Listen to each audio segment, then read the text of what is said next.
Akkor szeretettel köszöntök mindenkit az első Tegyük fórumon. Ez egy kicsikét más lesz, mint az eddigiek. Elmesélem, hogy gondoltam a felépítését, aztán meglátjuk, hogy majd hogyan alakítjuk.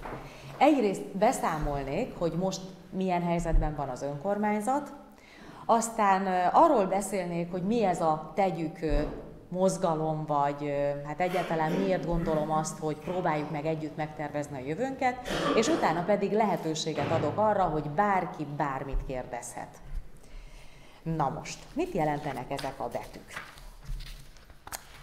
A T betű az azt jelenti, hogy tervezzük együtt. Tehát amikor befejeződik ez a kis beszélgetés, akkor megkérek mindenkit, hogy akinek bármifajta ötlete van, az ide jön, és ide a terveit, projektjeit, programjait, amit szeretne megvalósítani, lehet ez bármi. Akár az, hogy legyen mondjuk tengerpart a Palaparton, vagy minden utca legyen leaszfaltozva, bármit lehet kérni, hiszen én magam kíváncsi vagyok arra, hogy amikor 2014-ben úgy tűnik, hogy kicsit jobb lesz az önkormányzat gazdasági helyzete, akkor ne azt lehessen mondani, hogy elhatározzák a képviselők, elhatározza a polgármester, hogy mit szeretne, hanem tudjam azt, hogy az itt élők mit szeretnének.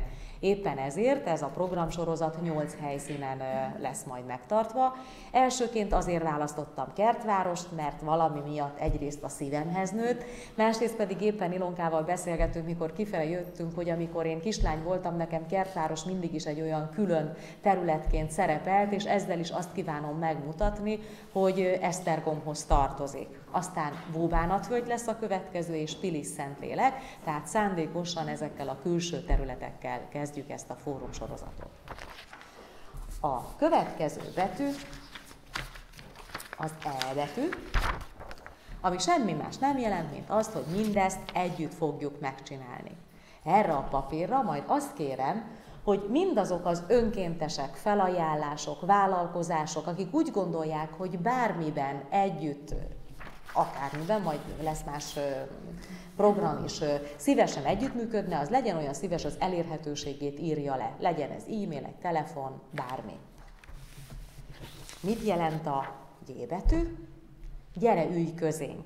Ami azt jelenti, hogy mindenki számára nyitott ez a fórum, és itt olyan szervezeteknek a felsorolását szeretném, ha megadnák, esetleg ha vannak itt önök között, akik civil szervezetek, vagy olyan kezdeményezések, akik itt már a térségben valamilyen tevékenységet kifejtenek. Legyen ez akár egy körzeti tévé, akár egy, hogy hívják ezt, a természetjáró közösség, tehát bármi olyan, akik már itt a területen vannak, ugyanis érdemesebb, és úgy látom, hogy a civil szervezeteket és a programokat sokkal jobban fogják támogatni a következő időszakban, majd elmesélem, hogy azoknak is egy ilyen segítő programot készítünk elő. A másik ugye ez az ülj közénkben, és összerakjuk ezeket a betűket, akkor kijön az a szó, hogy tegyük.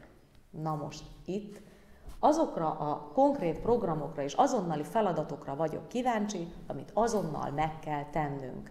Tehát beszakadt valahol a járda, nem tudjuk, hogy mit csináljunk a parlagfűvel.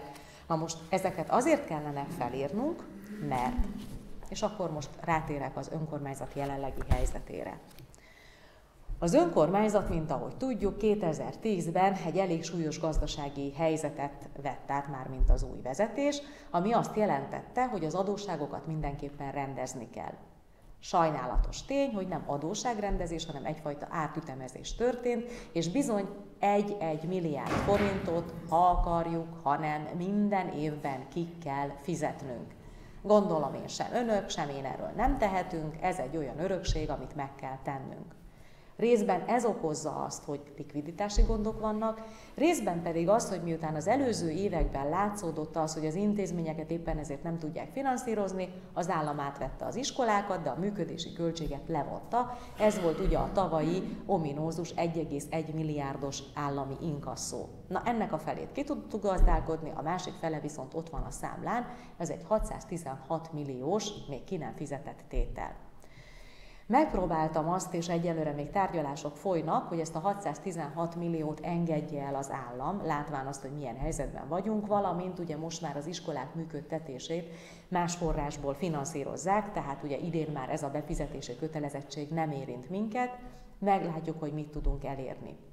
Amennyiben ez megtörténne, akkor azt kell mondanom még, hogyha nem is olyan nagyon jól, de valamilyen szinten kigazdálkodható ez az év.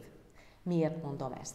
Március 14-én a képviselőtestület egy úgynevezett büntető költségvetést fogadott el, én csak megyes csomagnak hívom, a hóesés nekünk ezt is hozott, ami azt jelenti, hogy ugyancsak olyan közfeladatokat, amik kötelező feladatok, kinulláztak. Árvízvédelem 0 forint, csatornatisztítás 0 forint, hidak áttereszek javítása 0 forint, és akkor még sorolhatnám, hogy mik a 0 forintok, valamint a hivatalt 24 fővel kívánják leépíteni, ami azt jelenti, hogy miután a járási hivatalhoz átkerült szinte minden olyan ember, akit hát még valahogy ki tudtunk gazdálkodni úgy, hogy egy-egy ember több feladatkört is visz, ez azt jelenteni, hogy meg is bénulhatna a közigazgatás. Éppen ezért az önkormányzati törvény 68 paragrafus egyes bekezdésével élve kértem azt, hogy tárgyaljuk újra a költségvetést. Tehát jelenleg Esztergomnak nincs elfogadott költségvetése, egyet viszont tudunk, hogy a Fidesz többség mit szeretne a város torkán lenyomni.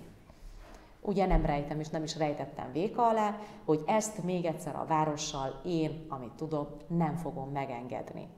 Annak idején, amikor először az úgynevezett válságköltségvetésben pont a közterületeket sújtották, és vonták el az összes pénzt mindenhonnan, ugye azért látjuk, hogy ez hova vezetett. Éppen most kértem, mielőtt jöttünk, hogy nézzük már meg az utakat, hadd lássam, hogy itt mégis milyen állapotok vannak, bár nem, minthogyha ezt nem tudtuk volna, katasztrofális. Na most lehet ezt szótlanul tűrni, meg sok mindent lehet. Nem olyan régen írtam miniszterelnök úrnak, hogy a fizikai, elvonásokat az ember bár nehezen elviseli, de azt az erkölcsi hanyatlást, amit itt lát, már nagyon nehezen. Na most én pont egy ilyen állapotban vagyok, hogy ezt már nagyon nehezen viselem el, és miután úgy gondolom, hogy nem mi vagyunk ezért a bűnösök, sem önök, sem én, ezért megpróbáljuk azt, hogy ez ne így legyen. Na most. Amikor ezt a fórumsorozatot meghirdettem, fogalmam sem volt róla, hogy mit fogadnak el és mit nem, de úgy tűnik, hogy valahogy úgy akarta a sors vagy a jóisten, hogy ez az időszak arra jó legyen, hogy én magam is megtudjam azt, hogy mi az, ami legjobban kell az itt lakóknak, és ezt ha akarják, hanem be fogjuk tervezni a költségvetésbe, ahol ha nem is olyan sok pénz, de minden feladatsoron lehet annyi pénzt adni, ami a biztonságos működést garantálja. A másik, ami miatt gondoltam, hogy jó, ha beszélgetünk.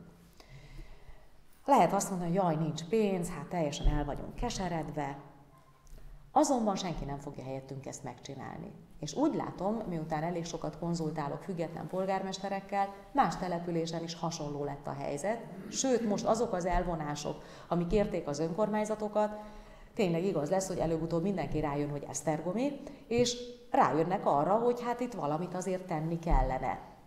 Na most, amit lehet, ugye közmunkásokkal megoldunk, indítottunk egy járőrszolgálatot, megpróbáljuk ugye az embereket arra rábeszélni, hogy a saját környezetüket rendbe tartsák, de ehhez mindenképpen segítségre van szükség, méghozzá arra, hogy a lakóközösség úgy gondolja, hogy én a kezembe veszem a sorsomat.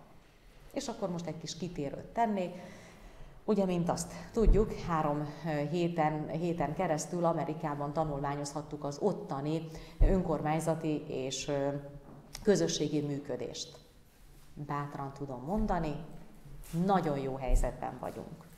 Az ottani önkormányzatok sokkal nehezebb körülmények között gazdálkodnak, és amíg van egy állami törvénykezés, azon belül az önkormányzatok, a saját közösségek bizonyos határokon belül úgy szabályozzák az életüket, ahogy azt a közösség akarja. Tehát voltunk olyan önkormányzatnál, ahol nagyon erős polgármester volt, voltunk olyannál, ahol csak jelképesen volt egy polgármester, voltunk olyan helyen, ahol nem is képviselőtestület van, hanem úgynevezett öregek tanácsa, akik csak tanácsokat adnak, de maga egy városmenedzser vezeti a várost, és csak szakmai alapon hoznak döntéseket. Voltunk olyan helyen, ahol például nem volt forgalmi adó, hanem csak ingatlan adóból gazdálkodtak, de olyan is volt, ahol nagyon magas volt a forgalmi adó, és még sorolhatnám, hát végülis ez egy nagyon nagy ország. De mi az, ami engem megfogott? Az ott élő helyi emberek saját maguk alakítják az életüket. Gondolkodjunk el. Ha mi egy demokratikus jogállamban élünk, egyenlő jogokkal születtünk, szabadon véleményt nyilváníthatunk, mi miért nem élünk ezekkel a jogainkkal? Tehát ennek a fórumsorozatnak az is az egyik feladata, hogy azt mondja a választópolgároknak és az állampolgároknak, hogy a mi sorsunk a mi kezünkben van. És vannak olyan magasabb politikai irányvonalak vagy elképzelések, amiről nem tudunk tenni, mert ez nem a mi feladatunk. De az, hogy a mindennapjainkat itt hogyan éljük, na ez csak rajtunk múlik. Például nagyon tetszett nekem Iowa államban, ott van a főváros mellett egy kisebb hely, Iowa City, ahol a lakóközösségek minden területen saját maguk megalakítottak, hát nem is egyesületnek nevezném, de egy közösséget. Talán legjobban ehhez Esztergomban most a Szent Tamás-hegyi baráti kör hasonlít, akik azt mondták, hogy rendben van, mi megszervezzük, hogy takarítjuk az utcát, virágot ültetünk, csinálunk fesztiválokat, segítünk egymásnak, összeszedjük a gyerekeket, együtt visszük iskolába, segítünk az időseknek, tehát megszervezték a saját életüket. Sőt, voltak olyan lakóközösségek nagyobb városokban, ahol azt mondták, hogy inkább mi beadunk egy alapba pénzt, és fizetünk egy olyan embert, aki minden nap elviszi a szemetet, vagy aki az utcán jár és vigyáz a rendre, felügyeli, hogy minden rendben legyen, és sorolhatnám még ezeket a dolgokat. Na most arra gondoltam, hogy de hát ezt mi is megtehetjük. Ez pénzbe nem kerül. Arról nem beszélve, hogy ott minden ember önkéntes munkát végez. Mert azt mondja, hogy én ebben a közösségben élek, tartozom annyival a közösségnek, hogy valamit elvállalok. Ez bármi lehet. Újságot ír, honlapot működtet, ránéz a szomszédjára, bevásárol, felsöpri az utcát, elülteti a virágot, akármi lehet, gyerekeknek. Voltunk olyan településen, ahol csupa-csupa önkéntesből állt, egy 53 fős kis település volt, és ott elmesélték nevet, hogy nekik semmifajta bevételük nincsen, jövedelmük, valahol délen Alabamában voltunk, de ott ők kitalálták, hogy mivel nagyon öreg házaik vannak, csinálnak ilyen hagyományos vacsorákat, arra meghívják az embereket, gyönyörű kiadványaik vannak, és a régi receptek alapján sütnek, főznek, és jönnek oda az emberek, mert hogy ilyet nem nagyon láttak. Na most ez csak egy példa volt, és a begyűjtött pénzből pedig felújítják a templomokat. Tehát meggyőződésem, hogy bármifajta ötletre mi saját magunk is készen vagyunk, hiszen ehhez nem kell önkormányzati döntés, ehhez nem kell állami döntés, ehhez az kell, hogy mi magunk valamit akarjunk megtenni. Kertváros esetében itt van ez a gyönyörű pala. Majd utána nézzünk, vagy segítek abban, hogyha valaki ezzel szeretne foglalkozni, hogy mit lehetne ott olyat csinálni, ami mindahányunk örömére elkészülne. Ácsolnak padokat, csinálnak külön valami kis strandot, tehát hogy ezen ténylegesen együtt kell gondolkoznunk, hogy mi az, amit szeretnének. Vannak olyan beruházások, amihez pénz kell, de én úgy látom, hogy azokat a forrásokat megpróbáljuk előkészíteni. Miért vagyok ennyire bizakodó? Itt mutatok pár betűszót, ezek úgy tűnik, mintha semmit nem jelentének, LGTC, EUDSR, ITB és LIMES. Az EGTC az az Európai Gazdasági Társulás, amivel most együtt megpróbáljuk egy olyan integrált befektetési övezet létrehozását, amelyben az állam úgy tűnik, hogy átvállalja a teherkopnak a megépítését. És ez azért fontos, mert ha van egy olyan gazdasági alapja a városnak, amiből az iparűzési bevételeket össze tudja gyűjteni, akkor előbb-utóbb útfelújításra is fog jutni. Hát feltéve, ha ugye az adósságokat már kifizettük. Azzal, hogy megpróbáljuk az ipari parkokat összehangolni, a vállalkozásokat ide vonzani, azzal egy jó helyzetet teremtünk. Mi volt még az érdekes számomra? Hogy megkérdeztük a vállalatokat ott, hogy mondják meg, mi alapján választják ki, hogy hova települnek. Ugyanis a munkahelyteremtés az egyik legfontosabb dolog, hiszen hogyha nincs munka, akkor elmennek az emberek, nem szeretnének ott élni, nincsen félek fiatalok, és folytathatnám tovább a dolgot. És azt mondták, hogy nekik nagyon fontos, hogy a helybeliek szeressenek ott élni, jöjjenek oda az emberek, mert hogy ott nagyon jó lenni, és az oktatás legyen olyan színvonal, ami nekik kell ahhoz, hogy hát a munkaerőt kiképezzék. Na most a munkaerőképzés területén nekem van dolgom, feladatom, felvettem a kapcsolatot a szakképző intézetekkel, illetve a megyével, hogy megpróbáljuk azokat a területeket fejleszteni, akik a munkaerőt képzik. Viszont a tekintetben, hogy az emberek szeressenek ott élni, ahol éppen élnek, csak azt tudom mondani, hogy azokon múlik, akik ott vannak a területen. Arra is nagyon kíváncsi lennék, és majd esetleg, amikor átadom a szót, akkor ezt is felírom, hogy mik azok az alapvető problémák, amit itt a térségben meg kell azon kívül oldani, hogy mondjuk nincsen infrastrukturális ellátás. Láttam, hogy még mindig üresen áll az iskola, hogy bizony itt gond van azzal, hogy ugye égetik a hulladékot akkor is, hogyha nem kell, munkahelyet kellene teremteni, itt van a Sándor Major kérdése, és bizony folytathatnám azt, amivel nem nagyon szoktunk foglalkozni. Viszont ez az év arra való, hogy ezeket a problémákat megpróbáljuk feldolgozni, és többek között az én másik feladatom az, hogy ehhez megpróbáljak partnereket találni és forrásokat. Mert ugye itt mindig elmondjuk, és szinte ugyanabban a malomban őrlünk, mindenki tudja, hogy mi a probléma, de valójában nem nagyon történik semmi, vagy csak nagyon kevés. Na most megpróbálunk ezen is valamilyen szinten segíteni. Én arra is kíváncsi leszek, hogy azok a problémák, amikről szó volt, mennyire oldódtak meg, vagy ha például kiderül, hogy még mindig mondjuk piszkos a patak, akkor azt kérem, hogy valaki vállalja fel, hogy szervez egy takarítóbrigádot, ha lehet, akkor közmunkásokat is megpróbálunk hozzáadni, és akkor mondjuk minden 2 hétben kitakarítják. Vagy az ott élők csináljanak egy figyelőszolgálatot, és bizony ott szépen végig sétálnak, és akkor figyelik, hogy egyáltalán mi történik a területen. Nagyon-nagyon sok olyan dolog van, ami sok esetben nem is pénzbe kerül. A másik, amit mondjuk több ezer kilométer távolságból az ember nagyon jól lát. Gyönyörű helyen élünk. Nagyon finomak az ételeink. És nagyon-nagyon szerencsések vagyunk, hogy így, ilyen nyugodt környezetben egy nagyon szép védett helyen élhetünk. Csak sokszor erről mi elfeledkezünk, mert az igaz, hogy mindig van valami gond, mindig valamit meg kell oldani, de amikor egy picikét eltávolodunk a saját környezetünkről, akkor tudjuk, hogy milyen értékek között vagyunk, vagy egyáltalán mi az a terület, ahol élünk. És egyet ne felejtsenek el, ahogy látom, nincs sok fiatal itt közöttünk, de mi végül is azért dolgozunk, hogy az utánunk jövőknek valamit átadjunk, vagy átadhassunk.